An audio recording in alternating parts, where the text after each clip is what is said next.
Let me start with how you feel about this win, this second place finish last night. You had every major endorsement that you could have had, and yet you still finished a distant second in South Carolina. How do you look at this as a positive and not a negative? Because 65% of the people who voted yesterday and about 70% of Republicans around the country have said we want someone other than Donald Trump to be our nominee. And the problem is that vote was still divided even last night among 5 other people or 4 other people. I think now the race is narrowing even more, and as it narrows and continues to narrow, we're going to continue to gain. So it was a very unusual year. You usually don't have 5 campaigns operating full-time in a state this late into the process, 3 states in. But I feel great that now that the choices have become less and less, more and more that new voter, or alternative to Donald Trump vote, is going to coalesce around us, and obviously we have to go out and do the work of making that happen, but we feel good about that. But you know, the issue that it seems like I think all Republicans have had going up against Donald Trump is whether it's been Jeb Bush, Ted Cruz, you've done it a little bit as well. You say he's not a real Republican in this issue, he's not a real Republican in this issue. I'm sure you just heard my interview with him. He doesn't have a lot of traditional Republican stances on issues, and yet he's still winning. How do you ever win over his voters? Yeah.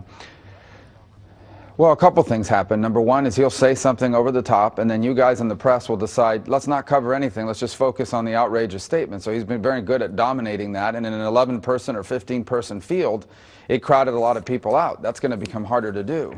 The second point that I would make is, look, people are really angry at Washington, and they have a right to be. It's why I ran in 2010, by the way. And it's because I didn't want my next U.S. Senator to be someone who was going to go up there and do the same stuff people have been doing. But I guess our argument is it's okay to be angry and upset at Washington, but anger alone is not going to be enough.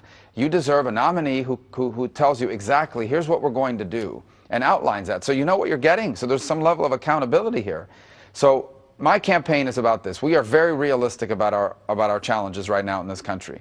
But we're also optimistic about the future, but only if we do a few things, and I'm going to tell you exactly what those things are. And that's a big difference in this campaign between Mr. Trump's campaign and mine. And I think that's going to begin to matter a lot more now because there are less people in the race and more time to pay attention to some of that. Look, throughout the week, it was clear a lot of campaigns thought you had momentum. A lot of campaigns were going after you. Here is one attack ad that Cruz put up on immigration. I'm going to play a snippet of you and get a snippet of it and get a reaction from you on the other side. We know we have to deal with the 11 million people that are here illegally. We have to deal with the 11 million individuals who are here illegally. The bill that Senator Rubio put forward, I think, is a great place to start. They still have to qualify for it, meaning Passing a background check, pass the background check, paying a penalty, pay a fine, paying taxes. start paying taxes. It won't be a quick process, That is a long path, but it will be a fair process. but I do think it's fair.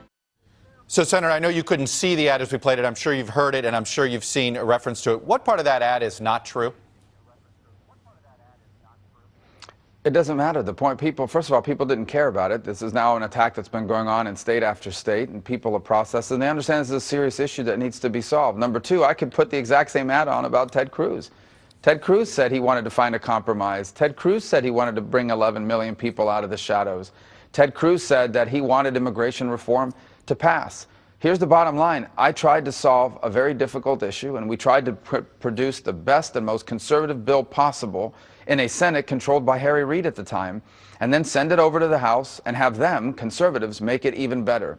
It didn't work out because the House never took it up. And so now it's very clear that the only way forward is going to be to do it in pieces, beginning by securing our border. And that's what we'll do. When I'm president, the Senate bill's not going to be what we're operating off of. It's going to begin by focusing on securing our border first and foremost. And until you do that, you're not going to be able to do anything else. All right, I got to talk process. You woke up in Tennessee this morning. That tells me that's a little bit of a tell. That's a state, obviously, you think you can win on Super Tuesday.